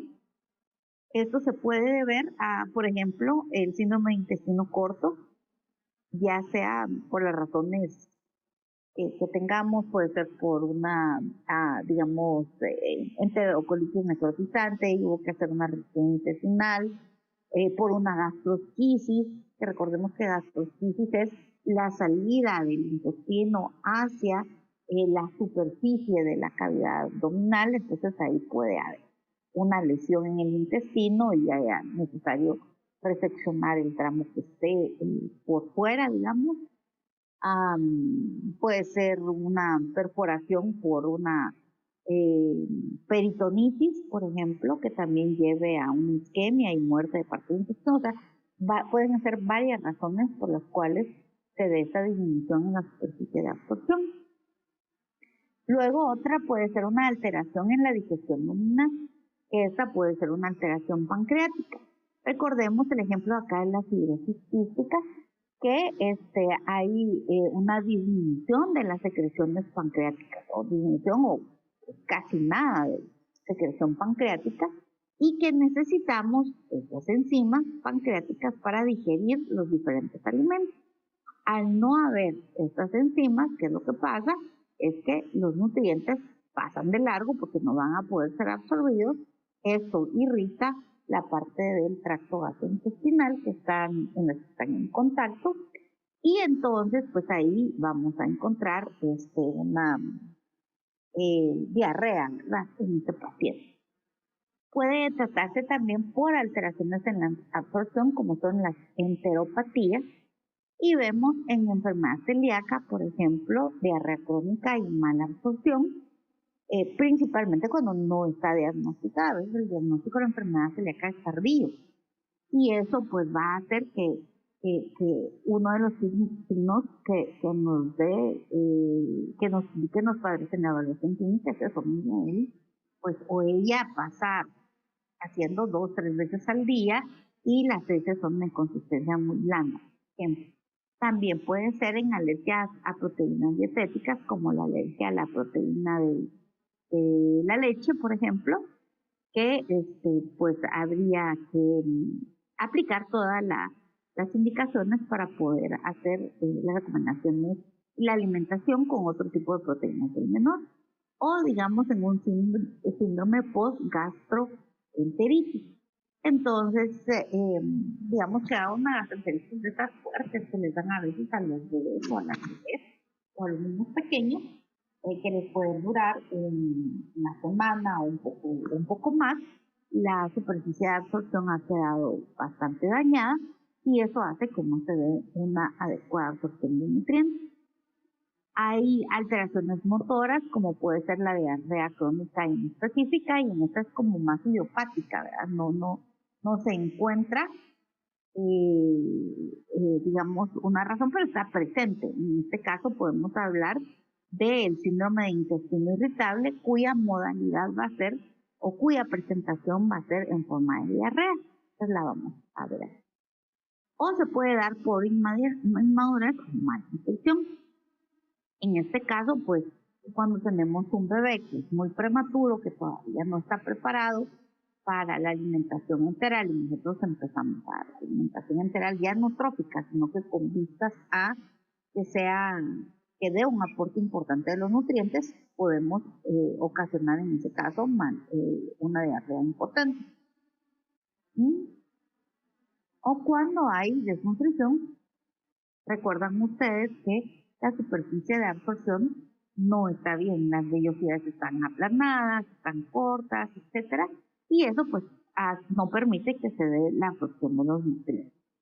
Y ejemplo de esto podría ser una diarrea grave de rebelde tratamiento. ¿Qué es una diarrea grave de rebelde tratamiento? Entonces, va a ser una diarrea importante de más de 2 semanas de evolución que no cede a las medidas habituales. Bueno, entonces aquí hay conceptos importantes. Tiempo, más de 2 semanas. Importante, quiere decir que hay mucho número de deposiciones. En muchas ocasiones ya estamos hablando de deposiciones casi líquidas. Recordemos cómo va la evolución de la diarrea. Fíjense en cuando ustedes han estado enfermitos o enfermitas, y pues empieza primero pues con un aumento de los ruidos, de producción de gas, de movimiento del tracto del intestino, y por lo regular pues las primeras heces, o ya sea que salen en esa primera deposición o la primera deposición, todavía tienen algunas características. Si nos vamos a la escala de Bristol, digamos así como los de pollo o por ahí, ¿verdad? Entonces, todavía tienen alguna estructura. Pero conforme va pasando el tiempo, recuerden que en las siguientes deposiciones, pues se van viendo pues ya las heces más cortas, más líquidas, hasta llegar a unas heces mezcladas con agua, entonces bastante fluidas, bastante líquidas, y pues a veces se llega a un momento en el cual lo que se está perdiendo es principalmente agua y se ven algunos restos alimentarios dentro de estos líquidos que se están expulsando, ¿verdad? Entonces ahí podríamos hablar ya de diarrea importante o un número muy grande, o las heces demasiado líquidas, o incluso una pérdida muy abundante de agua, solo con algunos restos alimentarios. Y cuando nos indica que no cesa a medidas habituales, pues tenemos algunas terapéuticas en pediatría, como puede ser en algún momento pues una alimentación astringente, una alimentación que no lleve fibras, dar las cositas digamos, solamente cocidas, en menor cantidad, etcétera, podrían ser algunas de las recomendaciones que se den. Aparte del tratamiento farmacológico, ¿verdad? Cuando hablábamos de vaciamiento gástrico, apoyar el vaciamiento gástrico o mejorar el estreñimiento, hablamos de prokinéticos o procinéticos. Y cuando estamos pensando en que lo que necesitamos es hacer esa lentificación, pues va a ser otra familia de fármacos que van a disminuir la motilidad del tránsito. ¿Qué vamos a encontrar ahí? Pues produce pérdidas importantes de agua, o sea que si podemos cuantificar esas heces, puede ser igual o incluso superior al volumen que se está administrando, ya sea por vía oral o vía intravenosa, por ejemplo. Entonces sí estamos diciendo de que En un menor, si estamos pasando 1500 entre el volumen entre todos, soluciones, etcétera, pues puede, cuando vamos a la hoja de balances, puede decir 1500 de pérdida, o sea, el paciente se va a deshidratar, 1800 de pérdida de líquido. Entonces cada vez el paciente va más deshidratado, pero aparte del agua se pierden los nutrientes. Entonces, qué sé yo, ustedes tienen a veces proteínas, grasas, carbohidratos, pero pues las que necesitan una absorción más lenta, más pausada, van a ver que no se van a poder absorber. Y por supuesto electrolitos, ¿verdad? Entonces vemos deficiencias importantes de los electrolitos principales. Si esta situación se prolonga, porque estamos hablando de más de 2 semanas, pues puede ocasionar desnutrición o incluso puede poner en riesgo la vida de un menor que tiene, por ejemplo, VIH avanzado, un menor que está en un tratamiento oncológico y tiene mucha manifestación del tracto gastrointestinal, pues puede en algún momento descompensarse por esta pérdida de líquidos y de electrolitos, y eso puede tener un desenlace bastante negativo. Cuando nos encontramos frente a un menor que tiene diarrea crónica y este es de difícil tratamiento, pues nuestros objetivos van a ser en primera instancia tratar de cubrir las necesidades para el mantenimiento de la vida y las funciones orgánicas. Entonces recordemos acá que el menor necesita mantener la masa que tiene, su masa corporal que ya tiene, pero además agregarle un porcentaje para garantizar el crecimiento de esa niña o de ese niño. Pero en este caso nosotros iniciamos con las necesidades de mantenimiento de la vida y funciones orgánicas. O sea que aquí podríamos estar pensando en cubrir inicialmente o cubrir, o que nuestra primera meta fuera cubrir el gasto energético en reposo. Luego tenemos reponer las pérdidas secundarias a la diarrea. Entonces vamos a dar suficientes electrolitos, líquidos, etcétera. Ya más adelante, cuando ya esto está resuelto, está más controlado, pues asegurar el crecimiento y desarrollo. Y a la par ir identificando qué alimentos van a ser mal tolerados y vamos a tratar de sustituirlos por otros. En el caso de que la diarrea sea secundaria a una, digamos, alergia a las proteínas de leche de vaca, pues vamos a buscar alternativas que sean bien toleradas y que promuevan el crecimiento. O si estamos hablando de una intolerancia al gluten, pues ya estamos pensando en cuál va a ser la terapéutica para ofrecerles a esos menores. En cuanto a las fases de tratamiento, pues lo primero es el tratamiento médico, es la rehidratación, la compensación de alteraciones metabólicas, el tratamiento de infecciones enterales o parenterales si es que hubieran en ese momento, ¿verdad? Si es que la causa es infección. Como segunda parte, por ejemplo, si estamos hablando de VIH, ¿verdad? Ver que el paciente se está tomando sus medicamentos, ver cómo está funcionando el esquema, etcétera, para hacer pues las modificaciones correspondientes. En la fase 2 puede ser necesario la utilización de la nutrición parenteral, porque voy a regresar a esta, y el primer objetivo es cubrir las necesidades para el mantenimiento de la vida y sus funciones orgánicas, y tenemos un tracto gastrointestinal que está tan mencionado, obviamente lo que podemos hacer uso es de una alimentación parenteral exclusiva de corta duración. Y en cuanto sea posible, asociarla a una nutrición enteral mínima o ir poco a poco escalando hasta poder, digamos, suprimir la nutrición parenteral y que todo el aporte nutricional provenga de si es un bebé, pues de un sistema de leche materna, o si tenemos todavía acceso a leche materna, pues utilizarla sin mayor problema. Pero al hablar de nutrición exclusiva, parenteral exclusiva de corta duración, ¿qué se les ocurre a ustedes que podríamos qué tipo de nutrición parenteral le podríamos dar al menor. A ver, o levanta su manita o por ahí lo escribimos. ¿Y Guillermo?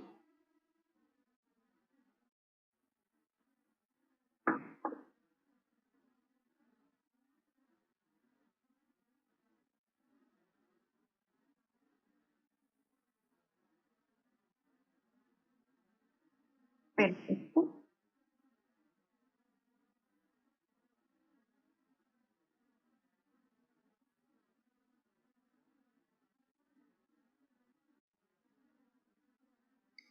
Perfecto, excelente respuesta.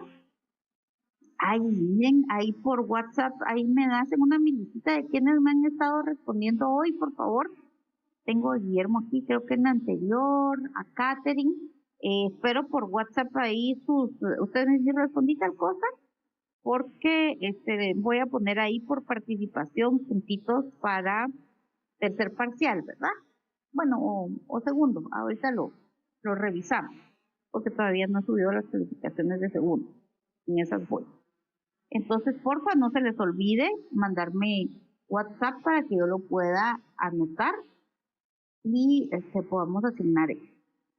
Excelente. Como bien lo menciona Guillermo, estamos hablando de un niño más grandecito y lo único que queremos es mantener un adecuado estado de hidratación y cubrir requerimientos basales con dar periférica nos puede funcionar perfecto, y si es menor, entonces de repente es la central por la cuestión de las venas, pero también recordemos que los niños, mientras más pequeños, más calorías por kilogramo y más alto es el aporte de proteínas que van a necesitar. Primero va a ser exclusiva, luego la asociamos poco a poco de manera lenta, paulatina, alimentación enteral mínima.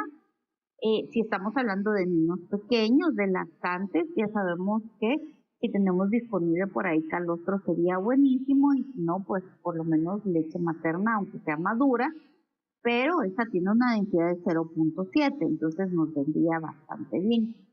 Hay estudios en los cuales hasta en adultos han probado hacer esta alimentación enteral mínima o trófica con leche materna, ha ido bastante bien, pero pues recordemos que si el niño es más grande, la densidad estándar que manejaría sería de 1, y empezar con densidad de 0.8 pues puede beneficiarle también por cuestiones digamos, de que no sobrecargamos el intestino, promovemos el trofismo y posteriormente pues avanzamos en la nutrición enteral, o si ya se puede dar nutrición oral de una vez, pensando en quitar la parentela. La fase 3 es la nutrición enteral exclusiva, puede ser a débito continuo, o sea, quedar más horas durante el día para no sobrecargar, digamos, en volumen, con fórmulas especializadas. Posiblemente aquí necesitemos unas fórmulas extensamente hidrolizadas o parcialmente hidrolizadas, que puede ser, por ejemplo, y me da un ejemplo de una parcialmente hidrolizada.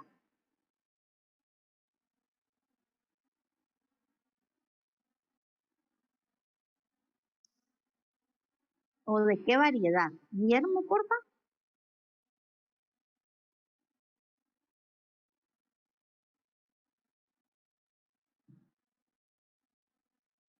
Excelente. O sea que todas las de la línea de la Comfort nos caerían bastante bien, porque son parcialmente hidrolizadas. Si no fuera necesario utilizar una extensamente hidrolizada, porque ya saben ustedes el costo que tiene, pero hay otra cosa muy importante, ¿verdad? Y hay que ponerle ojo a esto. Entonces, lo que le vamos a poner ojo es al hecho de que mientras más hidrolizado es una fórmula, más alta la osmolaridad.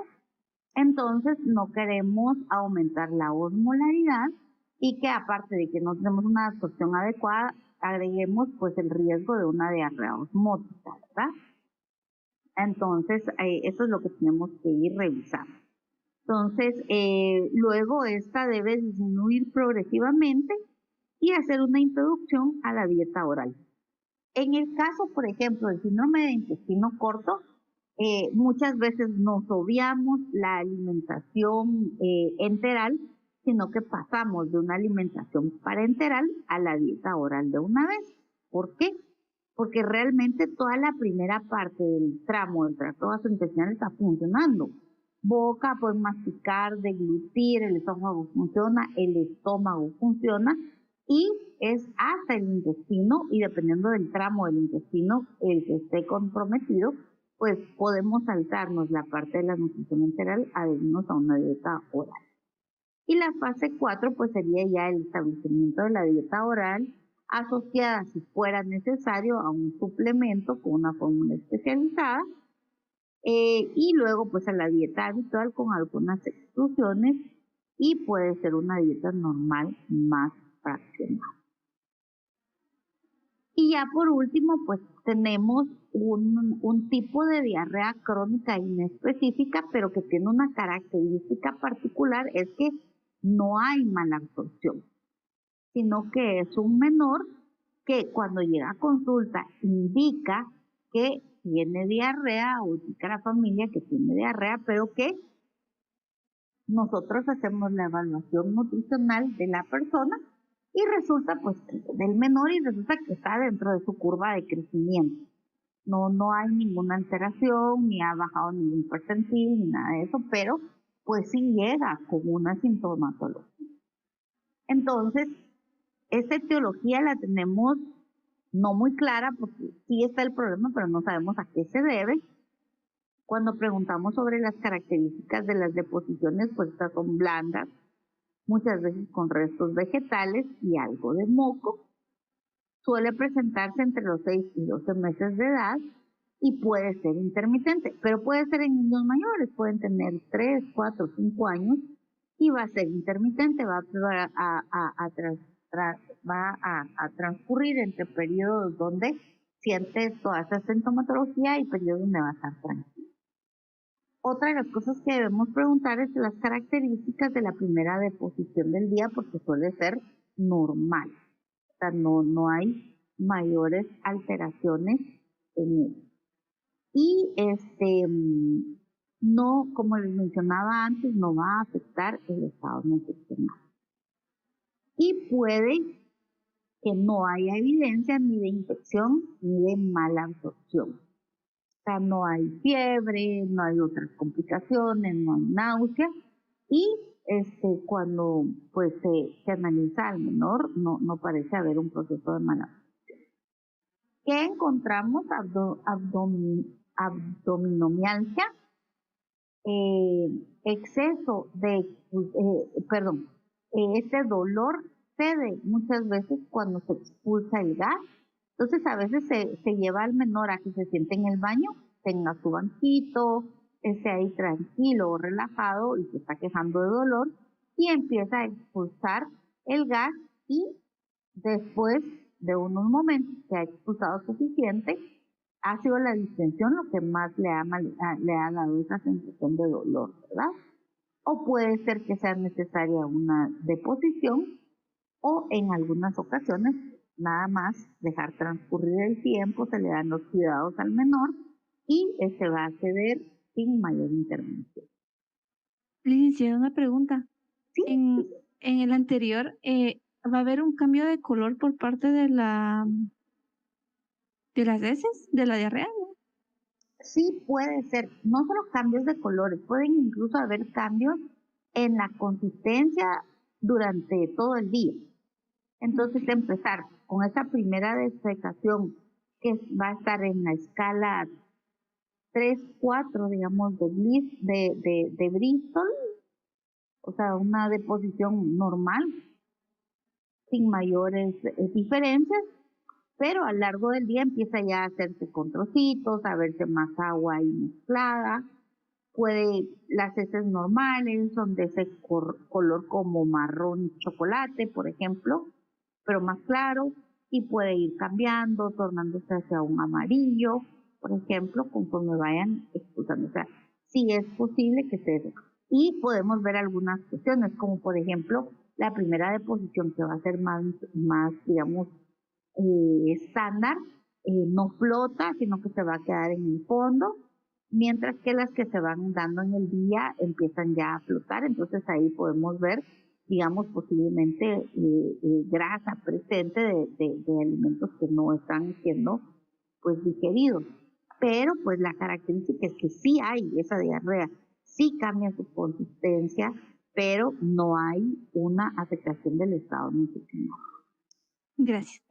Y esto es bien interesante porque a veces es, digamos, criterio diferencial de otro tipo de diagnóstico. Por lo regular, una intolerancia al gluten casi siempre va a ir con una alteración del estado nutricional, mientras que una, digamos, sensibilidad al gluten, que es otra categoría, puede ir con un estado nutricional normal, sí, y siempre con toda la sintomatología de diarrea y malestares en general.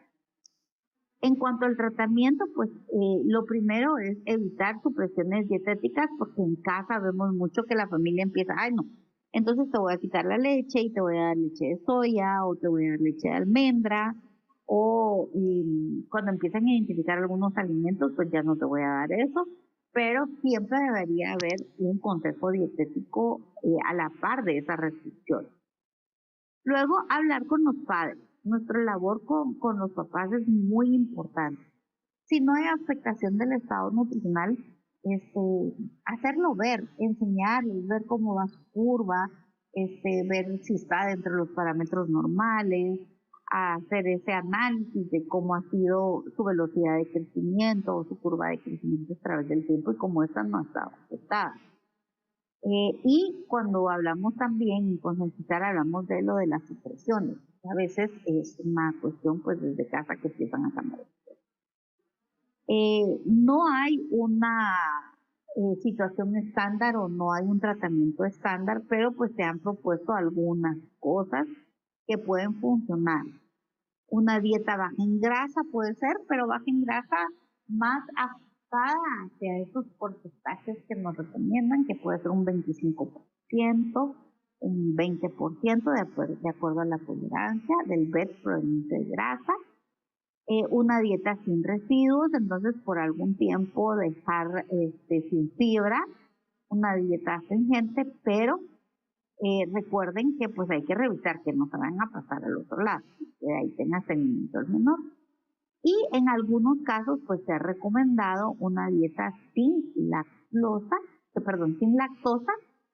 pero eso también ustedes saben que debe ser bien asesorado, porque tiene, digamos, necesita un incremento en el aporte de proteínas, tal vez tratarlo como en el libro de NICAP, ¿verdad? De dar proteína mixta, porque estamos hablando de quitar una proteína importante como es la proteína láctea. Y evaluar tolerancia. Puede ser que cierta cantidad sí la tolere y a partir de cierto volumen, pues esto empieza la sintomatología, entonces identificar en todo caso cuáles van a ser estas situaciones. ¿Ok? Estamos entonces.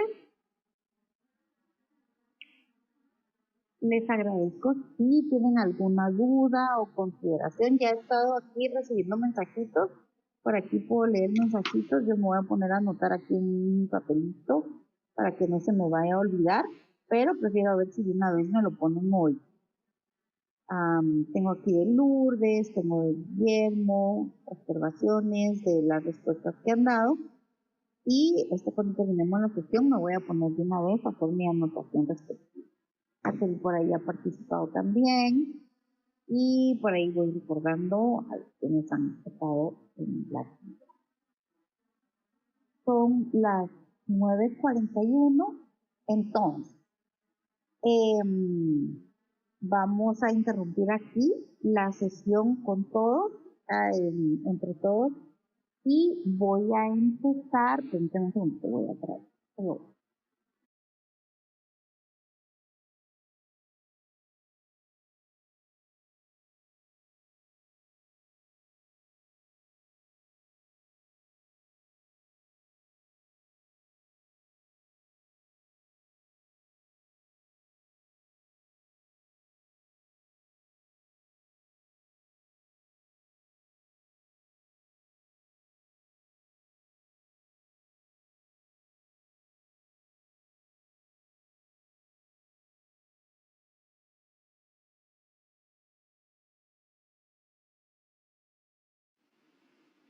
Ok, muy bien. Pues bien, ayer estábamos ahí cuando de repente recibimos una comunicación y que nos decían que nos iban a sacar, que el decano pues, nos había dicho que nos fuéramos para casa y en eso llegaron también los encapuchados y le pregunté a Domingo, ¿será que mañana irá a estar todo normal? No sé. Ay, entonces permítame que me voy a regresar por mi folder. Y me fui por mi folder de revisiones 2025. Entonces dije, yo voy a ir por mis revisiones. Y entonces las tengo acá. Me van a dar chancecito que tengo que escanear los documentos. Cada uno de los representantes de intolerancia al gluten y de alergia a las proteínas de leche de vaca me va a mandar un WhatsApp y entonces yo ya les mando el documento escaneado y ya después les indico más o menos a qué horas nos conectamos aquí para hacer la revisión del documento y que ustedes puedan ya trabajar con las modificaciones. Tengo aquí, sí, tengo parálisis cerebral y después de VIH. Si me da chance hoy, después de terminar con los grupos, estos, pues les aviso y les digo, miren, ya tengo otra revisión y les digo que nos conectemos si estamos todavía dentro de nuestro periodo de clase. Luego, si mal no sé, lo que pasa es que a veces me entran demasiados mensajes al chat. Creo que el de alteraciones de la alimentación ya me mandó un documento, yo lo marqué como no leído, pero para facilitarme el trabajo, pues les agradecería si me pueden compartir ¿cómo se llama? Nuevamente necesito, aquí estamos. Y yo pues lo imprimo acá y veo cómo va el documento. Sí, Nicole. Licenciada, una pregunta, por ejemplo, mi grupo, que es el grupo de cardiopatías congénitas, ya tenemos nuestro trabajo y se lo íbamos a dar hoy, pero como pues esta situación, no sé si lo podemos mandar o esperamos hasta que vayamos a la universidad. Pues si quieren me lo pueden mandar. No creo que me dé chance hoy de revisarlos todos porque ya ven que son varios y falta el otro que tengo, pero si quieren me lo manda de una vez, yo lo tengo por ahí ya en reserva. Si mañana siguiéramos en esta situación de estar en casa, entonces yo lo reviso y les aviso de que pues en el momento en que ustedes tengan disponibilidad, podemos también darles una revisión vía virtual. Muchas gracias. Se lo mandamos por WhatsApp. Sí, por favor. Así muy bien, me queda gracias, de una vez licenciada. para estarlo imprimiendo. Bueno, entonces, si me hacen favor de activar su cámara para hacer mi captura de que tuvimos otra sesión más de